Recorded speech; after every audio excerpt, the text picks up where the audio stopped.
Yeah. So, I mean, verse 32 just goes on and says that, and what more shall I say? For the time would fail me to tell of Gideon. And we know the example of Gideon. How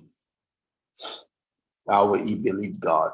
And from his example, we can see what it is that God can help us when our faith is shaken, when we don't believe in ourselves. I mean, Gideon is an example of someone who God believes in but doesn't believe in himself, right? And God added patience to help the person gain confidence in himself.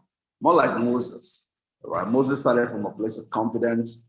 He lost confidence, and God had to come to that low place after God had broken him to bring him up, to where he needed him to be to serve God. And Moses and Gideon give us examples of that scripture. I believe it's Romans chapter 8, where it talks about that we should not think of ourselves more highly than we ought to, but think of ourselves according to the grace, the faith that God has given to every man. There are two ways of looking at that, right? The popular one is more like people beating themselves down, right? But that's not God's mindset, right? What he's saying is that we should see ourselves according to the grace that God has given to us. Our focus should be on the grace, right? Not necessarily on ourselves, right? Then it's not to look down on ourselves, but to, as it were, Paul will say, I have not allowed the grace of the Lord to be in vain.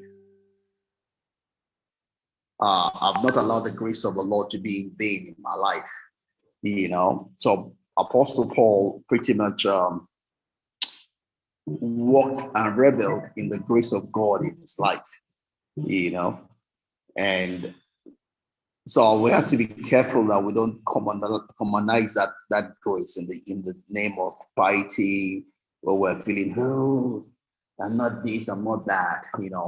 With God, it's a place of balance, right? The devil is in the adverbs, the devil is in the extremes, and God is a place of balance. There's a place of humility. There's a place also where we need to make the best use of the grace of God in our lives, not see ourselves lower nor higher than the grace of God upon our lives, but we need to maximize that grace, right? It's not about competition, but we see that before God, we're faithful to that which he has put into our hands, right? Same thing with the talents, right? Some of us say, oh, I only have one talent, so I won't do anything. Go bury it. And God shows us judgment, right? So we should never commonize that grace of God upon our life. It's never too much. It's never too small. But God gives it to everyone according to their eating, according to their ability to use it. Ours is to prove to God that we're faithful, and he can always increase that which he has given to us, right? So